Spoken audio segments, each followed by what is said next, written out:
الحمد لله رب العالمين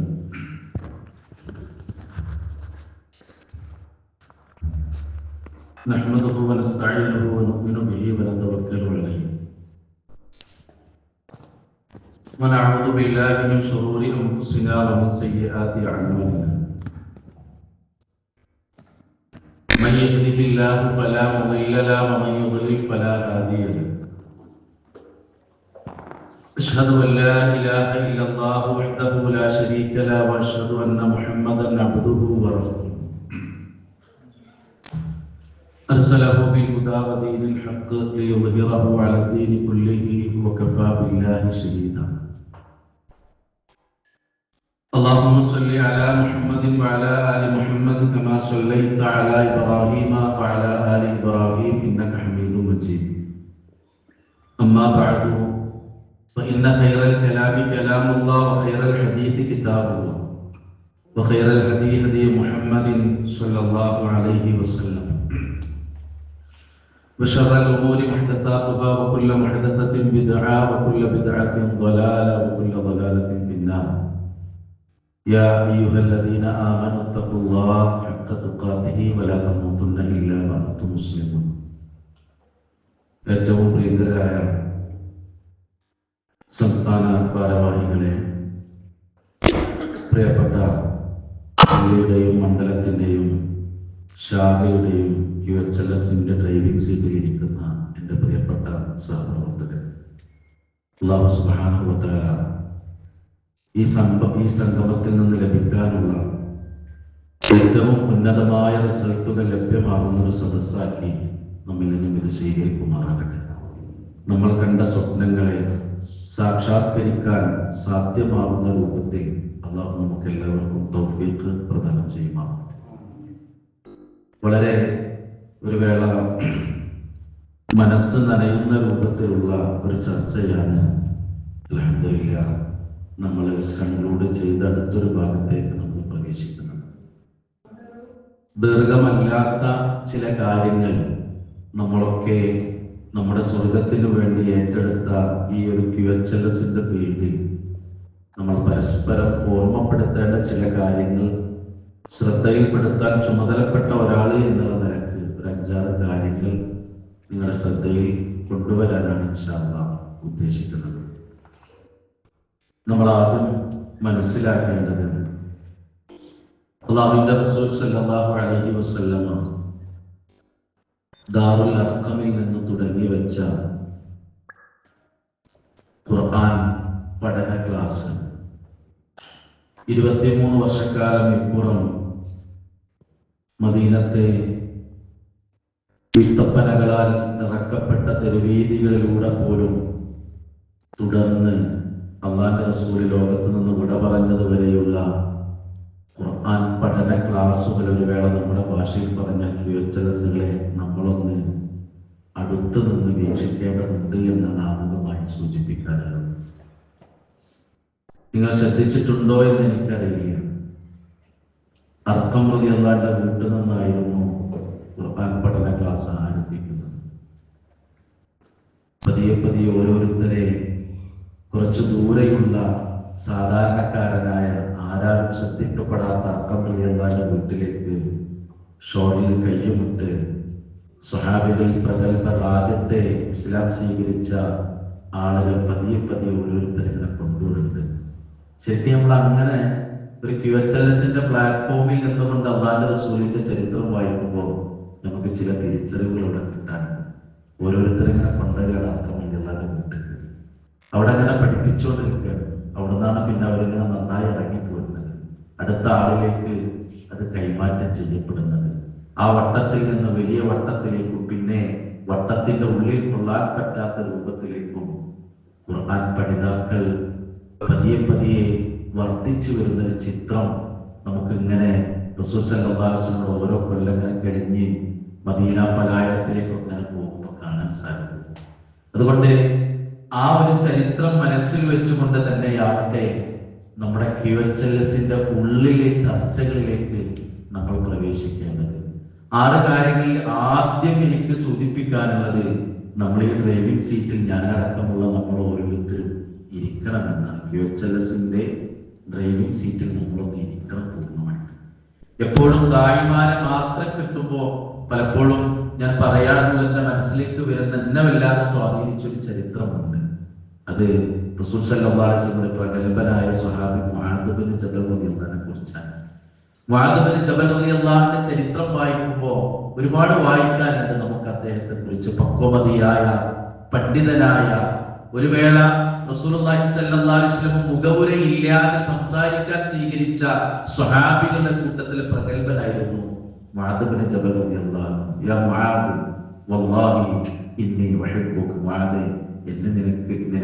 എനിക്ക് നിന്നെ വല്ലാത്ത ഇഷ്ടമാണോ എന്ന് റസൂലുള്ളാഹി 2-3 തവണ ആവർത്തിച്ച് പറയപ്പെട്ട സ്വഹാബിയാണ്.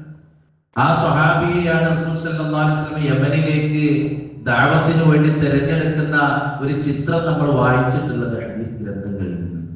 അല്ലാഹുവിന്റെ റസൂല് ചെല്ലുന്ന യമനിലെ മണ്ണിനെ കുറിച്ച് പരിചയപ്പെടുത്തുന്നുണ്ട്. അഹ്ലി കിതാബുകാരാണ്, ക്രൈസ്തവരാണ്, ജൂതന്മാരാണ് അവിടെ ഉള്ളത്. അതുകൊണ്ട് തന്നെ അവിടെ സമീപിക്കേണ്ട സമീപന രീതികളെ കുറിച്ച് റസൂൽ സല്ലല്ലാഹു അലൈഹി വസല്ലം പറഞ്ഞു. അവിടെ എത്തിയിട്ട് ആദ്യം പറയേണ്ട കാര്യങ്ങളിലെ മുൻഗണനാ ക്രമങ്ങൾ പറഞ്ഞു. എന്നിട്ട് റസൂൽ സല്ലല്ലാഹു അലൈഹി വസല്ലം പറഞ്ഞു, തിരിച്ചു വരുമ്പോ ഇനി ചിലപ്പോ എന്റെ ഖബറിന്റെ അടുക്കലൂടെയാവും ആദ്യം താങ്കൾ വരിക എന്നായിരുന്നു പറഞ്ഞത്.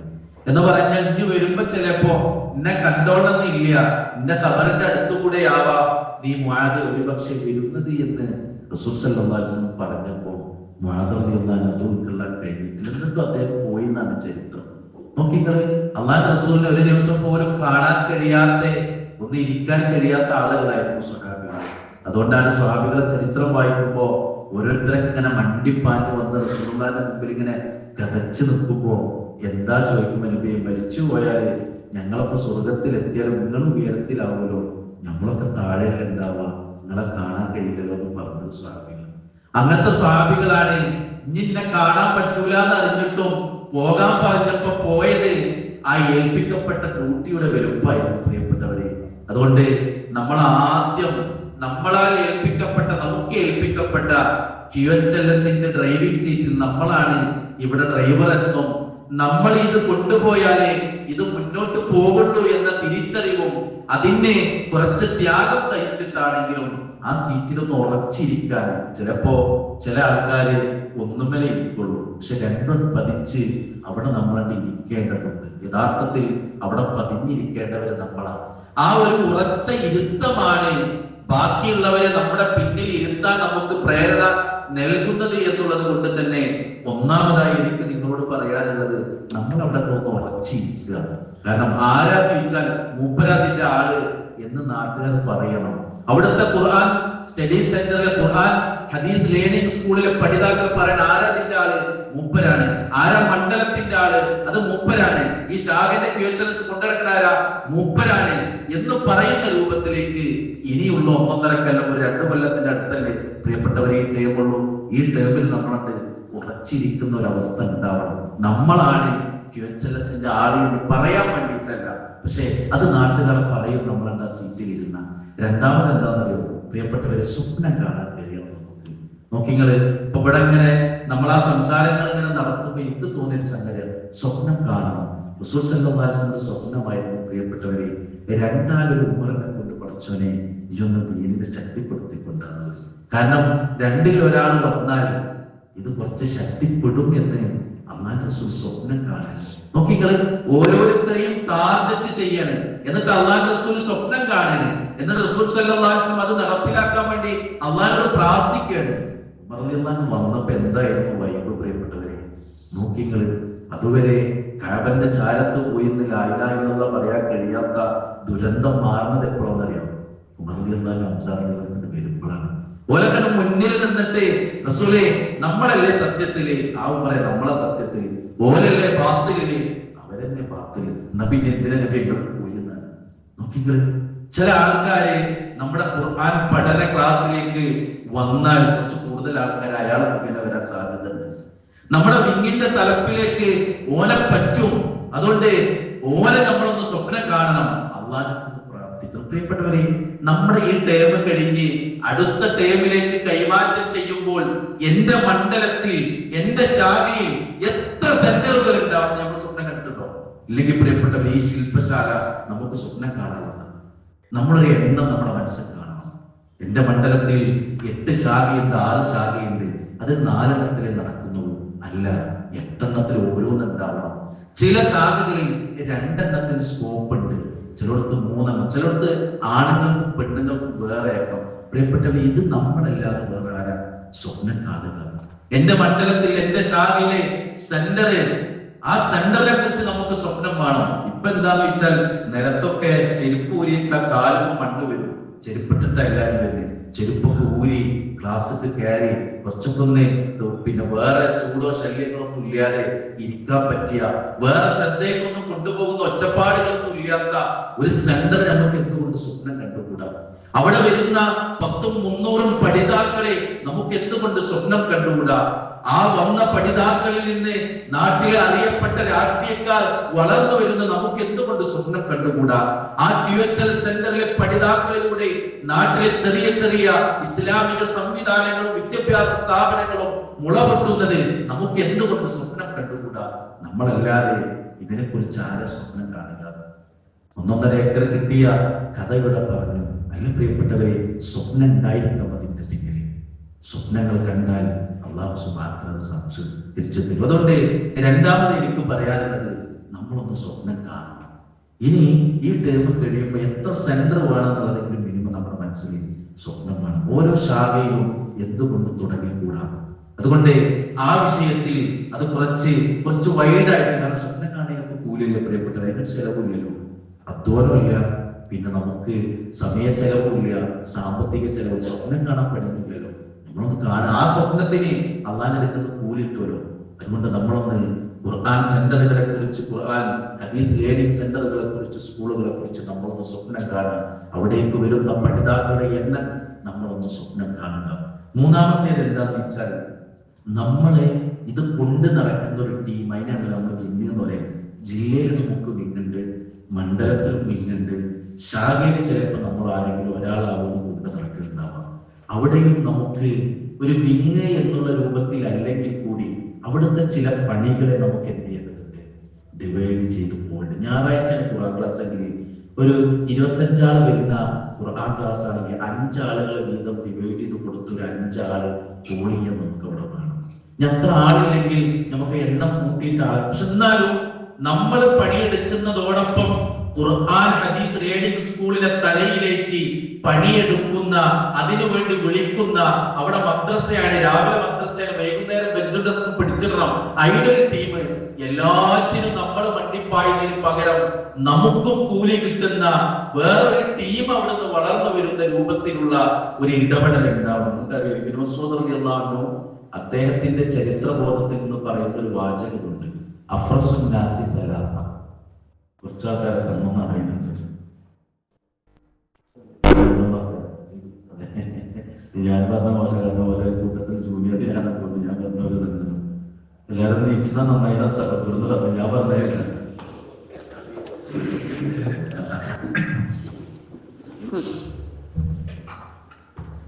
ഇബ്നു മസ്ഊദ് റളിയല്ലാഹു അൻഹു പറയാണ്, അഫ്റസുൻ നാസി സലാസ, മനുഷ്യന്മാരെ കൂട്ടത്തില് നിപുണന്മാർ 3 ആളുകളാണ് എന്നാണ് അദ്ദേഹത്തിന്റെ ചരിത്രബോധം വെച്ച് അദ്ദേഹം പറയാം. എന്നിട്ട് അദ്ദേഹം പറയുന്ന 3 ആൾക്കാരാണെന്ന് വെച്ചാൽ, ഒന്ന് അസീസ് മിസ്ർ എന്നാണ്. മിസ്റിലെ അസീസ് ആണ്, യൂസുഫ് നബിയുടെ ചരിത്രത്തിൽ കേൾക്കുന്ന അസീസ്. രണ്ടാമത്തേത് ഇബ്രാഹിം മൂസ അലൈഹിസ്സലാം എന്നാണ്, മൂസ നബി അലൈഹി സ്വലാത്തു വസ്സലാമിന്റെ ഭാര്യ. മൂന്നാമത്തേത് അദ്ദേഹം എന്നുള്ളത് അബൂബക്കർ സിദ്ദീഖ് റളിയല്ലാഹു അൻഹുയാണ്. നിങ്ങൾ ആലോചിച്ചിട്ടുണ്ട്, എന്തുകൊണ്ടായിരിക്കാം ഇവരെ 3 പേരെയും ബുദ്ധിയുള്ളവർ എന്ന്, അല്ലെങ്കിൽ മനുഷ്യന്മാരെ കൂട്ടത്തിലെ നിപുണർ എന്ന് അദ്ദേഹം പറയാൻ കാരണം എന്താവും? ഇവിടെ നമുക്ക് സംഘാടകർക്ക് ചില തിരിച്ചറിവുകളുണ്ട്. ആലോചിച്ച്, അസീസു മിസ്ർ എന്ന് പറഞ്ഞാൽ സ്വന്തം ഭാര്യ വേണ്ടാത്തതിന് വിളിച്ചപ്പോഴും സ്റ്റേണായി നിന്ന് ആ കുടുംബത്തിന് ഒരു പരിക്കും പറ്റിക്കാതെ, തന്നെ കൊണ്ടൊരു ബുദ്ധിമുട്ടില്ലാതെ ആ കുടുംബത്തിൽ നന്മ വിതറാൻ വേണ്ടി നിലനിന്ന യൂസുഫ് നബി അലൈഹി സ്വലാത്തു വസ്സലാമിനെ തന്റെ കൊട്ടാരത്തിൽ കുടുംബത്തിൽ കൊണ്ടുവന്ന് ഫിറ്റ് ചെയ്ത ആളാണ് അസീസ് മിസ്ർ. അതുകൊണ്ട് അദ്ദേഹം ബുദ്ധിയുള്ള ആളാണ്. രണ്ടാമത്തത് മൂസാ നബി അലൈഹി സ്വലാത്തു വസ്സലാമിയുടെ ഭാര്യയെ കുറിച്ചാണ് പറഞ്ഞത്. നേരത്തെ ഇവിടെ നമ്മൾ സൂറത്ത് ത്വാ പഠിച്ചപ്പോ അതിലുണ്ട് മൂസാ നബി എങ്ങനെയാണ് അവിടേക്ക് എത്തുന്നത് എന്ന്. ആ വീട്ടിലെ ഒരു അംഗമായി മൂസാ നബി മാറിയതിന്റെ പിന്നിൽ പണിയെടുത്തതാരാ? ഈ പറഞ്ഞ സ്ത്രീയാണെന്ന് പറഞ്ഞ മൂസാ നബിയുടെ മപ്പനോട് പരിചയപ്പെടുത്തുന്ന എന്റെ സൂറത്ത് ത്വാഹയിൽ നമ്മൾ പഠിച്ചിട്ടുണ്ട്. എന്ന് പറഞ്ഞാൽ സ്വന്തം കുടുംബത്തിന്റെ അകത്ത് നല്ലൊരു വ്യക്തിയെ കൊണ്ടുവന്ന് ഫിറ്റ് ചെയ്ത ആളാണ് ആര്? ഇമ്രാത്ത് മൂസ അലൈഹിസ്സലാം, മൂസാ നബി അലൈഹി സ്വലാത്തു വസ്സലാമിന്റെ ഭാര്യ. അബൂബക്കർ റളിയല്ലാഹു അൻഹു മൂന്നാമത് എണ്ണുന്നത് അദ്ദേഹം. അതിനുള്ള കാരണം അബൂബക്കർ റളിയല്ലാഹു അൻഹു മരണപ്പെട്ടു പോകുന്നതിന് മുമ്പ് തന്നെ അടുത്ത ഖലീഫ ഉമർ ഇബ്നുൽ ഖത്താബ് റളിയല്ലാഹു അൻഹു ആവണം എന്ന തീരുമാനം അബൂബക്കർ റളിയല്ലാഹു അൻഹു. എന്ന് പറഞ്ഞാൽ ഫിത്നക്കാർ തലകുന്തിക്കാത്ത ഒരു കാലഘട്ടം, ഒരു വേള ഇസ്ലാമിക ലോകം വല്ലാതെ വികസിച്ച ഒരു കാലഘട്ടം. എന്തുകൊണ്ടും ഏറ്റവും അനുയോജ്യനായ തന്റെ കാലശേഷം ഖിലാഫത്ത് കൊണ്ടു നടക്കാൻ കാര്യപ്രാപ്തിയുള്ള ദീർഘവീക്ഷണമുള്ള പവറുള്ള ഉമർ ഇബ്നുൽ ഖത്താബ് റളിയല്ലാഹു അൻഹു ഫിറ്റ് ചെയ്തിട്ടാണ് അദ്ദേഹം എന്ത് ചെയ്യുന്നത്? ലോകത്ത് നിന്ന് ഇവിടെ പറയുന്നത്. ഇത് ഞാൻ പറഞ്ഞത് എന്തിനാന്ന് വെച്ചാൽ, നമുക്ക് സംഘാടകർ എന്നുള്ള നിലയ്ക്ക് നമ്മൾ ചില ആൾക്കാരെ കുറിച്ച് ചിലർക്കൊക്കെ കൊണ്ടുവന്ന് ഫിറ്റ് ചെയ്യണ്ടേ. അവരെയാണ് ബുദ്ധിമാന്മാർ എന്ന് ഇവിടെ ഇബ്നു മസ്ഊദ് റളിയല്ലാഹു അൻഹു പോലെയുള്ള ആളുകൾ പറയുന്നത്. നമ്മൾ കുറച്ച് ആൾക്കാരെ QHLS-ന്റെ വിങ്ങിലേക്കും നമ്മുടെ സെന്റർ കൊണ്ടു നടത്താനും അവിടുത്തെ ആളുകളെ കോർഡിനേറ്റ് ചെയ്യാനും അവിടുത്തെ ബാക്കിയുള്ള പ്രവർത്തനങ്ങൾക്ക് കൊണ്ടു നടക്കാനും നമ്മുടെ മണ്ഡലത്തിലെ വിങ്ങിലേക്കൊക്കെ കൊണ്ടുവരാൻ ചില ആളുകളെ നമ്മൾ കണ്ടിട്ട് ഇങ്ങനെ തെരഞ്ഞു പിടിച്ച് കൊണ്ടുവന്ന് ഫിറ്റ് ചെയ്യണം. അവരെയാണ് യഥാർത്ഥത്തിൽ പ്രിയപ്പെട്ടവരെ നമ്മൾ സംഘാടകരാണ്. നമ്മുടെ സ്വഭാവം അത് തന്നെയാണ്. കാരണം ഈ ഒരു ദൗത്യം നിർവഹിക്കാൻ വേണ്ടി സംഘബലത്തെ നിർമ്മിച്ചെടുക്കുകയാണല്ലോ സംഘാടനം എന്ന് പറഞ്ഞാല്. അവിടെ നമ്മളൊരു QHLS-ന്റെ ആളായി നിൽക്കുമ്പോ നേരത്തെ പറഞ്ഞല്ലോ, ഫാക്കൽറ്റികൾക്ക് മാത്രമല്ല പ്രിയപ്പെട്ടവരെ സംഘാടകരെ പഠിതാക്കളെ സംഘാടകരാക്കാൻ പറ്റുക, നമുക്കും പറ്റും. ഫാക്കൽറ്റിക്ക് എന്തായാലും പറ്റും. അള്ളാഹു തൗഫീഖ് നൽകിയാൽ എന്തായാലും പറ്റും. അതിന്റെ ഉദാഹരണങ്ങൾ നമ്മുടെയൊക്കെ നാടുകളിലുണ്ട്. എന്നാൽ പ്രിയപ്പെട്ടവരിത് കൊണ്ടു നടക്കുന്ന സംഘാടകരായ നമുക്കും പറ്റും. അതിൽ പഠിതാക്കളായി വരുന്നവർക്ക് ചില ഡ്യൂട്ടികൾ കൊടുത്ത് അവരെ കണ്ടറിഞ്ഞ് ഇടപെടിപ്പിച്ച് കൊണ്ടു നടക്കേണ്ട പോലെ കൊണ്ടു നടന്ന് പരിഗണിക്കേണ്ട രൂപത്തിൽ പരിഗണിച്ച് ഇടയ്ക്ക് ഒരു കോള് പോണതിന് പകരം 2 കോള് കൊടുത്ത് ഇടയ്ക്കൊരു വാട്സപ്പ് കൊടുത്ത് ഇടയ്ക്കൊന്ന് പ്രോത്സാഹിപ്പിച്ച് ചിലപ്പോൾ ഒരു ക്വസ്റ്റ്യൻ ചോദിക്കാൻ കൊണ്ടുവന്ന് സ്റ്റേജിൽ നിർത്തി എന്തൊക്കെയാണോ പറ്റുക അങ്ങനെയൊക്കെ കൊണ്ടുവന്ന് ചിലരെങ്ങനെ പിടിച്ചു കൊണ്ടുവന്നിട്ട് ചിലർക്ക് ഫിറ്റ് ചെയ്യാന്നുള്ളത് ബുദ്ധിയുള്ള സംഘാടനമാണ് എന്നാണ് പണ്ഡിതന്മാർ നമുക്ക് പഠിപ്പിച്ചു തരുന്നത്. അതാണ് ഈ 3 ആളുകളെ കുറിച്ച് പറഞ്ഞതിന് ചുരുക്കം. അതുകൊണ്ട് നമ്മുടെ വിങ് ശക്തമാക്കുക എന്നുള്ളതും നമ്മുടെ ഈ ഒരു ടീമിന് വേണ്ടിയിട്ട് വർക്ക് ചെയ്യാനുള്ള ആളുകളെ കൊണ്ടുവന്ന് ഉണ്ടാക്കിയെടുക്കുക എന്നുള്ളതും മറ്റൊരു ഡ്യൂട്ടിയാണ് എന്നാണ് ഞാൻ പറഞ്ഞത്. 3ാമത്തെ കാര്യത. 4ാമത്തത് പ്രിയപ്പെട്ടവരെ, തീർച്ചയായും നമ്മൾ ഇങ്ങനെ പോകുമ്പോൾ ശൂറ നിർബന്ധമാണ്. ശൂറ നിർബന്ധമാണ്. നമ്മൾ അതിന്റെ പ്രാധാന്യം മനസ്സിലാക്കിയിട്ടുണ്ട്. ഒരു വേള എത്ര കണ്ട് QHLS-ന് വേണ്ടി ശൂറ കൂടുന്നുവോ അതിനനുസരിച്ച് പഠിതാക്കളുടെ എണ്ണം കൂടിയിട്ടുണ്ട്, സെന്ററിന്റെ വലുപ്പം കൂടിയിട്ടുണ്ട്, സെന്ററിന്റെ ഭംഗി വർദ്ധിച്ചിട്ടുണ്ട്, ആളുകൾ താല്പര്യത്തോടു കൂടി QHLS സെന്ററിലേക്ക് എത്തിയിട്ടുണ്ട് എന്നുള്ളത് ഒരു യാഥാർത്ഥ്യമാണ്. വിശുദ്ധ ഖുർആനിൽ അല്ലാഹു സുബ്ഹാനഹു വ തആല സൂറത്തിന് പേര് കൊടുത്തത് അശൂറ എന്ന് തന്നെയാണല്ലോ. അതുകൊണ്ട് തന്നെ അതിന്റെ പ്രാധാന്യത്തെ കുറിച്ച് നമുക്ക് ആരും പറഞ്ഞു തരേണ്ട ആവശ്യമില്ല. ഉമർ ഇബ്നു അബ്ദുൽ അസീസ് റഹ്മത്തുള്ളാഹി അലൈഹി പറഞ്ഞു വെച്ചത് റഹ്മത്തിന്റെ കവാടവും ബറക്കത്തിന്റെ താക്കോലുമാണ് ശൂറ എന്നാണ്. ഇമാം ഇബ്നു തൈമിയ റഹ്മത്തുള്ളാഹി അലൈഹി പറഞ്ഞു വെച്ചത് അല്ലാഹുവിനോട് പടച്ചവരോട് ഇസ്തിഖാറ നടത്തുകയും അതോടൊപ്പം തന്നെ പടപ്പുകളോട് ശൂറ നടത്തുകയും ചെയ്യുന്നവർക്ക് ഖേദിക്കേണ്ടി വരില്ല എന്നുള്ളതാണ്. അതുകൊണ്ട് പ്രിയപ്പെട്ടവരെ, ശൂറ എന്നുള്ളത് വളരെ പ്രാധാന്യത്തോടു കൂടി നമ്മൾ കാണേണ്ടതുണ്ട്. നോക്കൂ നിങ്ങൾ, അല്ലാഹുവിന്റെ റസൂൽ സല്ലല്ലാഹു അലൈഹി വസല്ലമ വഹി കിട്ടുന്ന ആളായിട്ടും സ്വഹാബത്തിനോടൊപ്പം ചേർന്നിരുന്ന് ശൂറ നടത്തി പല സംഗതികളും വിജയിപ്പിച്ചെടുത്തത് നമുക്ക് കാണാൻ സാധിക്കുന്നുണ്ട്. തീർച്ചയായും നമുക്കും അത് വേണം എന്നുള്ളത് തന്നെയാണ്. മാത്രമല്ല, നിങ്ങൾ ആലോചിക്കുകയും അതിന്നാണ് ഒരു മണ്ഡലം വിങ് മീറ്റിംഗ് QHLS-ന്റെ അല്ലെങ്കിൽ ശാഖയിലെ ഉള്ള ആൾക്കാരൊന്ന് കൂടിയിരുന്നിട്ടാണ് എന്താ വർദ്ധിപ്പിക്കാൻ, പങ്കാളിത്തം വർദ്ധിപ്പിക്കാൻ. നമ്മളൊന്ന് ആലോചിക്കുക, 5 ആൾ അല്ലെങ്കിൽ 10 ആൾ വരുന്ന QHLS സെന്ററിലേക്ക് നമ്മൾ അവിടെ ഉള്ള 3 ആൾക്കാർ നമ്മുടെ ടീമിൽ ഇരുന്നിട്ട് നമ്മൾ 3 ആൾക്കാരുടെ ലിസ്റ്റ് ചെയ്തിട്ട് ആ ലിസ്റ്റ് ചെയ്ത ആളുകളുടെ 7 ആളുകളെ വെച്ചിട്ട് 3 ആളുടെ ഏറ്റെടുക്കുമ്പോൾ 21 ആളായി.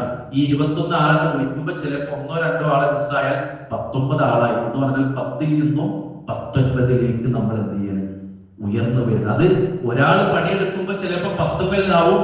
ആ രണ്ടാൾ കൂടി നമ്മളോടൊപ്പം കൂടി നമ്മളൊന്ന് വട്ടത്തിലിരുന്ന് ഹംദും സലാത്തും ചൊല്ലി എന്താണ് ഫാക്കൽറ്റിന്റെ അവസ്ഥ, മൂപ്പര ആളുകൾക്ക് പറ്റുന്നില്ലേ, നമ്മൾ തന്നെയല്ലോ അത് ചർച്ച ചെയ്യുന്നത്, പബ്ലിക്കാക്കേണ്ട വിഷയം, പക്ഷെ നമ്മൾ ചർച്ച ചെയ്യുന്ന വിഷയമാണ്. അത് പറ്റുന്നില്ലേ, ഇനി എന്താണ് ആളുകൾ വരാത്തതിന്റെ സമയമാണോ പ്രശ്നം, അതുകൊണ്ട് സമയം വേണം രൂപത്തിൽ ഒന്ന് അഡ്ജസ്റ്റ് ചെയ്യണമെങ്കിൽ അങ്ങനെ വേറെ എന്താണ് ഇപ്പൊ സംവിധാനങ്ങൾ ഒരുക്കേണ്ടത്, ആ ചർച്ചയിൽ നിന്നാണ് നമ്മൾ എന്ത് ചെയ്യുന്നത്, നമ്മുടെ സെന്ററിനെ, നമ്മുടെ വിങ്ങിനെ, അതല്ലെങ്കിൽ സെന്ററുകളുടെ എണ്ണത്തെ വർദ്ധിപ്പിക്കുന്നത് എന്ന് നമുക്കറിയാം. അതുകൊണ്ട് ശൂറ എന്നുള്ളത് വളരെ പ്രധാനപ്പെട്ട ഒരു കാര്യമായി നമ്മൾ എന്ത് ചെയ്യേണ്ടതുണ്ട്, കാണേണ്ടതുണ്ട്. മറ്റൊന്ന് പ്രിയപ്പെട്ടവർ, ഇവിടെ ഇരിക്കുന്നവരെല്ലാവരും QHLS-ന്റെ ഏതെങ്കിലും ഒരു പോസ്റ്റിൽ ഇരിക്കുന്നവരാണ്, അല്ലെങ്കിൽ QHLS കൊണ്ട് നടക്കുന്നവരാണ്. ഒന്നെങ്കിൽ ജില്ലയിലായിരിക്കാം, അല്ലെങ്കിൽ മണ്ഡലത്തിലാകാം, അല്ലെങ്കിൽ ശാഖയിലായിരിക്കാം. നിങ്ങൾ ആലോചിക്കും, ഒരു അരമണിക്കൂറെങ്കിലും QHLS-ന് വേണ്ടി യാത്ര ചെയ്യാത്തവർ നമ്മുടെ കൂട്ടത്തിൽ ഉണ്ടാവില്ല. അങ്ങനെ ഉണ്ടെങ്കിൽ തീർച്ചയായും നമുക്ക് പറ്റിയ പണിയല്ല ഇത് എന്ന് നമ്മൾ മാനസികമായി നമ്മളെ ബോധ്യപ്പെടുത്തിയിട്ടുണ്ട്, അല്ലേ? നിങ്ങൾ ആലോചിക്കും, നേരത്തെ നമ്മുടെ ഒരു രക്ഷിതാവ് ഇവിടെ നിന്ന് പറഞ്ഞത് കഴിഞ്ഞ കാലത്ത് നഷ്ടപ്പെട്ട സമയത്തെ കുറിച്ച് അദ്ദേഹം നമ്മൾ ഇവിടുന്ന് വിതുമ്പി. പ്രിയപ്പെട്ടവരെ, നമ്മളൊക്കെ ഇപ്പോ ആയുസ്സിൽ ആരോഗ്യമുള്ള ആവതുള്ള കണ്ണ് കാണുന്നിടത്തേക്ക് അല്ലെങ്കിൽ കണ്ണെത്തുന്നിടത്തേക്ക് ശരീരമെത്താൻ, മനസ്സ് വിചാരിച്ചിടത്തേക്ക് നമ്മുടെ കൈമൈ മറന്നെത്താനുള്ള ഒരു അവസ്ഥ, നല്ലൊരു അവസ്ഥ അല്ലാതെ തൗഫീഖ് കൊണ്ട് നമുക്കുണ്ട്. പക്ഷേ കുറച്ചപ്പുറത്തേക്ക് എത്തി ഇന്നലകൾ ഓർക്കുമ്പോൾ നമുക്ക് ചില നനഞ്ഞ ഓർമ്മകൾ വേണമെങ്കിൽ പ്രിയപ്പെട്ടവരെ, നമ്മുടെ ചില യാത്രകൾ QHLS-കൾക്ക് വേണ്ടി വേണം എന്നാണ് ഓർമ്മപ്പെടുത്തുന്നത്. വ്യക്തിപരമായി ഞാൻ ഇന്നും പലപ്പോഴും സംഘടനാ രംഗത്ത് അല്ലാതെ തൗഫീഖ് കൊണ്ട് ഓർക്കുന്നത് എന്താണെന്ന് വെച്ചാൽ, ജില്ലാ കമ്മിറ്റിയിൽ നിൽക്കുന്ന സമയത്താണ്. കോഴിക്കോട് ജില്ലയിൽ ഇന്നും ഓർമ്മയിൽ ഏത് സംഘടനാ ജീവിതത്തിൽ ഏതാണ് നമുക്കുണ്ടാവുമല്ലോ, പല കമ്മിറ്റികളോ അതല്ലെങ്കിൽ പല രൂപത്തിലും നമ്മൾ അല്ലാതെ തൗഫീഖ് കൊണ്ട് പല സമയങ്ങളും നമ്മൾ പ്രവർത്തിക്കുമ്പോൾ നമുക്ക് ചില ഇടങ്ങളിൽ വല്ലാത്ത ഹലാവത്ത് ഉണ്ടാവും. ആ ഹലാവത്ത് ഏതാണെന്ന് ചോദിച്ചാൽ ഇന്നും പലപ്പോഴും മനസ്സിലേക്ക് വരിക ഏതാണെന്ന് വെച്ചാൽ, കുറെ കൊല്ലങ്ങൾക്ക് മുമ്പ് ജില്ലയിൽ വർക്ക് ചെയ്തതാണ്. പ്രിയപ്പെട്ടവരെ, ദീർഘമായി ജോലി സ്ഥലത്ത് നിന്ന് യാത്ര ചെയ്ത് സെക്രട്ടേറിയറ്റിലേക്ക് എത്തുമ്പോൾ രാത്രി അവിടെ തങ്ങാനുള്ള രൂപത്തിൽ ബസ്സിറങ്ങി അടുത്ത സമീപത്ത് ഒരു ചെറിയ ഹോട്ടലിൽ നിന്ന് അന്ന് കഴിക്കാനുള്ള ഭക്ഷണം ഇങ്ങനെ പാക്കിലേക്ക് വാങ്ങി അത് പാക്ക് ചെയ്ത് ബാഗിലിട്ട് അന്ന് മീറ്റിംഗ് കഴിഞ്ഞ് 10, 10:30, 11 മണിക്കും എല്ലാവരും വീട്ടിലേക്ക് പിരിയുമ്പോൾ അവസാനത്തെ ബസ് പോയി, ഇനി സുബഹി കഴിഞ്ഞ ഉടനെയാണ് ബസ് എന്ന തിരിച്ചറിവുണ്ടായതുകൊണ്ട് അവിടുത്തെ പള്ളിയിൽ ആ ഭക്ഷണവും കഴിച്ച് കടന്ന് രാവിലെ സുബഹിക്ക് ആ നാട്ടുകാരോടൊപ്പം നിസ്കരിച്ച് സുബഹി കഴിഞ്ഞ് ബസ്സും കയറി ഇങ്ങനെ യാത്ര ചെയ്ത് 8, 9 മണിക്ക് രാവിലെ വീട്ടിലെത്തി. അന്ന് വീട്ടിലത്തെ കാര്യം നോക്കി, പിന്നെ ജില്ലയുടെ പോസ്റ്റിലിരിക്കുന്ന കാര്യങ്ങൾ ജില്ലന്റെ പല ഭാഗത്തുകളുടെയും അള്ളാഹുവിന്റെ തൗഫീഖ് കൊണ്ട് സഞ്ചരിച്ച് ഞായറാഴ്ച വൈകുന്നേരം കൊണ്ടും ജോലി സ്ഥലത്തേക്ക് തിരിച്ചു പോന്ന ആ യാത്രകളും ആ കടന്നുറങ്ങലുകളും ആ മീറ്റിങ്ങുകളുമാണ് പലപ്പോഴും നമ്മുടെയൊക്കെ മനസ്സിലേക്ക് ഇപ്പോഴും വരാറുള്ളത്. അതുകൊണ്ട് പ്രിയപ്പെട്ടവരെ, കുറച്ചപ്പുറം നമുക്ക് ഇന്നലകളിലേക്ക് നോക്കുമ്പോൾ ചില നല്ല ഓർമ്മകൾ നമുക്ക് ഉണ്ടാവണമെങ്കിൽ ഈ യാത്രകൾ നമുക്ക് വേണം. നിങ്ങൾ ആലോചിച്ചു, നമ്മൾ കൺവീനർമാരാണെങ്കിൽ, മണ്ഡലത്തിലെ കൺവീനർമാരാണെങ്കിൽ നമ്മൾ ആദ്യം തീരുമാനിക്കേണ്ടത് എന്താ വെച്ചാൽ, നമ്മളെ മണ്ഡലത്തിലെ മുഴുവൻ QHLS സെന്ററും ഞാനൊന്ന് കണ്ടിട്ടുണ്ട് എന്ന് ഉറപ്പുവരുത്തല് നമ്മളെ ബാധ്യത. നമ്മളെ എല്ലാ സെന്ററിലും ഒരു വിസിറ്റ് എന്തായാലും വേണം. മറ്റൊന്ന് എന്താന്ന് വെച്ചാൽ പ്രിയപ്പെട്ടവരെ, ശാഖയിലെ ആളുകളാണ് നമ്മളെങ്കിൽ നമ്മുടെ സെന്റർ എന്ന് പറഞ്ഞാൽ ഒരു ഇട്ടാവട്ടത്തിൽ തന്നെ വലിയ ദൂരത്തില്ലാത്ത ഒരു സ്ഥലത്തിൽ ഉണ്ടാവുക. അവിടെ നമുക്ക് നമ്മുടെ പഠിതാക്കളെ ചില ആളുകൾ 1-2 ആഴ്ച കാണാതെ വരുമ്പോ ഒന്ന് വീട്ടിലേക്ക് ഒരു ബൈക്ക് എടുത്ത് പോകാൻ നമ്മുടെ സഹപ്രവർത്തകരെ കൂട്ടി നമ്മളൊന്ന് അവരോടൊപ്പം വീട്ടിലൊന്ന് ചെന്നേ, എന്താ നിങ്ങളെ കാണുന്നില്ല എന്ന് പറയാ. നേരത്തെ പറഞ്ഞ പോലെ ഇതൊരു മനഃശാസ്ത്രമാ കൂട്ടരെ, ഒന്ന് വിളിച്ചാൽ ഒന്ന് കണ്ടാൽ പിന്നെ അവർ വരാതിരിക്കില്ല. പലപ്പോഴും ആളുകളുടെ കുറവ് എവിടെയാണെന്ന് ചോദിച്ചാൽ നമ്മുടെ ഫോളോ അപ്പിന്റെ കുറവും പരിഗണനക്കുറവുമാണ്. ഞാൻ ക്ലാസ്സിൽ എത്തിയിട്ടുണ്ട്, വരാത്ത ദിവസം ശ്രദ്ധിക്കുന്നുണ്ട് എന്നൊരു തോന്നൽ ഒരു പഠിതാവ് ഉണ്ടായാൽ പ്രിയപ്പെട്ടവരെ, അയാൾ വരാത്ത ദിവസം അയാൾക്ക് ശരിയായ കാരണം ഉണ്ടെങ്കിൽ ഒരു മെസ്സേജ് നമ്മളെ ഫോണിൽ ഉണ്ടാവും QHLS-ന് മുമ്പ്, നിങ്ങൾക്ക് വരാൻ പറ്റും. കാരണം എന്താ വെച്ചാൽ ഞാൻ പോയിട്ടില്ലെങ്കിൽ മൂപ്പര് ശ്രദ്ധിക്കുന്നുണ്ട്, മൂപ്പര് ഒരു മെസ്സേജ് എങ്കിലും എനിക്ക് ചോദിക്കുന്നത് എന്താന്ന് കണ്ടിട്ടില്ലല്ലോ. ആ ചോദ്യത്തിന്റെ മുമ്പ് മൂപ്പര് QHLS-ന് വരാത്തതിന്റെ കാരണം നമുക്ക് ബോധ്യപ്പെടുത്തുമെങ്കിൽ നമ്മുടെ പങ്കാളിത്തത്തിന്റെ കുറവിനുള്ള പരിഹാരം അത്തരത്തിലുള്ള പരിഗണനയും സന്ദർശനങ്ങളുമാണ് എന്ന് നമ്മൾ എന്ത് ചെയ്യേണ്ടതുണ്ട്, മനസ്സിലാക്കേണ്ടതുണ്ട്. അവസാനത്തെ കാര്യം, എനിക്ക് എന്ത് കിട്ടും എന്നുള്ളത് നമ്മുടെ മനസ്സിന്റെ തേട്ടാണ്. ഓർമ്മ ശരിയാണെങ്കിൽ ഉഹദ് യുദ്ധത്തിലാണെന്ന് തോന്നുന്നു, അനസ് ബിൻ നളർ റളിയല്ലാഹു അൻഹു അല്ലാഹുവിന്റെ റസൂലിന്റെ അടുക്കൽ ഇരുന്നിട്ട് ഇങ്ങനെ കാരൊക്കെ തന്നെയാണ്. അപ്പൊ റസൂലുള്ളാഹിനോട് അദ്ദേഹം ചോദിക്കുന്ന, നബിയെ, ഞാൻ ഈ യുദ്ധത്തിൽ ഷഹീദായാൽ എനിക്കെന്തുണ്ട് എന്ന്, എനിക്കെന്ത് കിട്ടും? ഞാനിവിടെ ഇടപെട്ടാൽ, ഞാൻ യാത്ര ചെയ്താൽ, ഞാൻ ആളുകളെ വിളിച്ചാൽ, ഞാൻ ഈ വിങ്ങിന്റെ ഡ്രൈവിംഗ് സീറ്റിൽ ഇരുന്നാൽ എനിക്കെന്തുണ്ട് എന്നുള്ള ചോദ്യം നമ്മളൊക്കെ മനസ്സിലുണ്ട് പ്രിയപ്പെട്ടവരെ. അല്ലാഹുവിന്റെ റസൂൽ അന്ന് കൊടുത്ത മറുപടി ലക്കൽ ജന്ന എന്നുള്ളതാണ്, സ്വർഗമുണ്ട് എന്നുള്ളതാണ്. നിങ്ങൾ ആലോചിക്കുക, ആ സ്വർഗമാണ് നമ്മുടെ ലക്ഷ്യം. നിങ്ങൾ ആലോചിക്കുകയും, ഞാൻ ട്രെയിനിൽ വരുമ്പോ എന്ത് കിട്ടും എന്നുള്ള ചോദ്യത്തിന് ഉത്തരം കണ്ടെത്താൻ നമ്മൾ ഇപ്പൊ പഠിച്ചുകൊണ്ടിരിക്കുന്ന സൂറത്തുൽ അംബിയ ഇങ്ങനെ മറിച്ചു നോക്കി. സൂറത്തുൽ അംബിയ ഇങ്ങനെ മറിച്ചു നോക്കിയപ്പോ അതിലെ എനിക്ക് ഒറ്റ നോട്ടത്തിൽ തോന്നിയ രണ്ട് ചെറിയ ആയത്തുണ്ട്. ഒന്ന് 14-ാമത്തെ ആയത്താണ്, 56-ാമത്തെ ആയത്താണ്. എങ്ങനെ നോക്കുമ്പോ രണ്ട് ചെറിയ ആയത്തുകൾ, താരതമ്യേന ചെറിയ ആയത്തുകൾ ഇതാണ്. പക്ഷെ ആ രണ്ട് ചെറിയ ആയത്തുകളിലും ഒരായത്തില് ഞാൻ ഒറ്റ നോട്ടത്തിൽ എഴുതിയപ്പോൾ 24 ഹർഫുണ്ട്, മറ്റതിൽ 25 ഹർഫുണ്ട്. ഏറ്റവും ചെറിയ ആയത്തിൽ നിങ്ങൾ കണക്കൂട്ടിയേക്കും, നമ്മള് സംഘാടകനായി നിൽക്കുന്ന അവസ്ഥയിൽ, ഞാൻ സംഘടിപ്പിക്കുന്ന എന്റെ മേൽനോട്ടത്തിൽ, അല്ലെങ്കിൽ ഞാൻ പിന്നിൽ ഇരിക്കുന്ന ഈ ഒരു സമയത്ത് എന്റെ കീഴിൽ എത്ര സെന്ററുകൾ ഇപ്പോൾ QHLS നടക്കുന്നുണ്ട് എന്ന് നമ്മൾ കണ്ടെടുക്കുക. ഇനി അതല്ല, നമ്മുടെ ശാഖാ കൺവീനറാണ്, ശാഖയിൽ ഇടപെടണമെങ്കിൽ നമ്മുടെ സെന്ററിൽ എത്ര ആളുകൾ വരുന്നുണ്ട് എന്ന് നോക്കുക. എന്നിട്ട് ആ സെന്ററിലെ ആളുകളുടെ എണ്ണത്തിനനുസരിച്ച് പ്രിയപ്പെട്ടവരെ ഖുർആനിലെ ഒരു ഹർഫിന്റെ കൂലി നമ്മളൊന്ന് വെച്ച് നോക്കി. അല്ലാഹുവിന്റെ റസൂൽ പറഞ്ഞില്ലേ, അലിഫ് ലാം മീം എന്നുള്ളത് എന്തല്ല, ഒറ്റ ഹർഫല്ല. അലിഫ് ഒരു ഹർഫാണ്, ലാം ഒരു ഹർഫാണ്, മീം ഒരു ഹർഫാണ്. 30 കൂലിയാണ്. നിങ്ങൾ ആലോചിക്കും, ഏറ്റവും ചെറിയ 2 ആയത്ത് സൂറത്തുൽ അംബിയയിലെ ഞാൻ പറഞ്ഞു, അതിൽ ഏറ്റവും ചുരുങ്ങിയ ഹർഫുള്ളത് 24, 25. ആ ഒരു ആയത്ത് അന്ന് ഒരു തവണ, ഒറ്റ തവണ പാരായണം ചെയ്താൽ അയാൾക്ക് അവിടെ വന്നിരിക്കുന്ന ആൾക്ക് കിട്ടുന്നത് 24 × 10 ആണ് എങ്കിൽ അവിടെ ഇരിക്കുന്ന 25 ആളുകളെ കൂലിയും നമുക്ക് എന്ത് ചെയ്യുന്നുണ്ട്, വരുന്നുണ്ട്. ഒരൊറ്റ തവണയല്ലല്ലോ ആ ഖുർആൻ ആയത്ത് ഓതുന്നത്. ചിലപ്പോ പാരായണം ചെയ്യിപ്പിക്കുന്നു, ഏറ്റു ചൊല്ലുന്നു, അതിനപ്പുറം ആയത്തുകൾ എടുക്കുന്നു, അതിന്റെ ആശയം പറഞ്ഞെടുക്കുന്നു, അതിന്റെ അർത്ഥം പറഞ്ഞെടുക്കുന്നു. അങ്ങനെ ഒരു പഠനം നടക്കുന്നു പ്രിയപ്പെട്ടവരെ. അപ്പൊ നമ്മൾ കാണേണ്ട സ്വപ്നം എനിക്കെന്തുണ്ട് എന്ന ചോദ്യത്തിന്റെ മുമ്പിൽ നമ്മൾ കണ്ടെത്തേണ്ട ഉത്തരം എന്താന്ന് വെച്ചാൽ, ഞാൻ പണിയെടുത്ത, അല്ലെങ്കിൽ എന്റെ മേൽനോട്ടത്തിൽ അള്ളാഹുവിന്റെ തൗഫീഖ് കൊണ്ട് എനിക്ക് മേൽനോട്ടം വഹിക്കാൻ കഴിഞ്ഞ ഈ രംഗത്ത് ഇത്ര പഠിതാക്കൾ ഇത്ര സെന്ററുകളിൽ പഠിച്ചുകൊണ്ടിരിക്കുന്നു. അവരിൽ ഒരാള് ഒരു ഹർഫ് ഓതിയാൽ എനിക്ക് ഇത്ര കൂലി കിട്ടും എന്നുള്ളൊരു കാൽക്കുലേഷൻ, എന്നുള്ളൊരു കണക്കെടുപ്പ് നമ്മളിൽ ഉണ്ടായ പ്രിയപ്പെട്ടവരെ, നമ്മുടെ അലസത തീരും എന്നുള്ളത് യാഥാർത്ഥ്യമാണ്. നമ്മുടെ മടി മാറും എന്നുള്ളത് യാഥാർത്ഥ്യമാണ്. നമുക്ക് ഒരു യാത്ര ചെയ്യാനുള്ള പ്രയാസങ്ങളെ നമ്മൾ മാറ്റിവെക്കും എന്നുള്ളത് ഒരു യാഥാർത്ഥ്യമാണ്. മാത്രമല്ല പ്രിയപ്പെട്ടവർ, ഖുർആൻ ക്ലാസിന്റെ ഉള്ളിൽ നിന്നുണ്ടാകുന്ന വിപ്ലവങ്ങൾ എന്താണ്?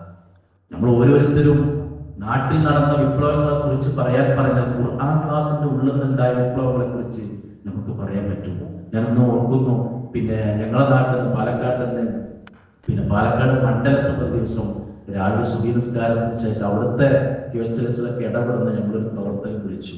എന്നിട്ട് അദ്ദേഹം പറഞ്ഞ എന്താണെന്ന് വെച്ചാൽ, ഒരു പെൺകുട്ടിയുടെ ഒരു വിഷയമുണ്ട്, എങ്ങനെയാണ് കൈകാര്യം ചെയ്യുന്നതെന്ന് ചോദിച്ചു. അപ്പൊ അദ്ദേഹം പറഞ്ഞെന്താ വെച്ചാൽ, ഞങ്ങൾ QHLS നടത്താൻ തുടങ്ങിയപ്പോ ഞങ്ങൾ ലിസ്റ്റ് ഇട്ടപ്പോ ഉമ്മയും വാപ്പി ആ പെൺകുട്ടി ഉണ്ടായിരുന്നു ലിസ്റ്റിൽ. അപ്പൊ ആ പെൺകുട്ടി ഖുർആൻ ക്ലാസ്സിൽ വരുന്നില്ല.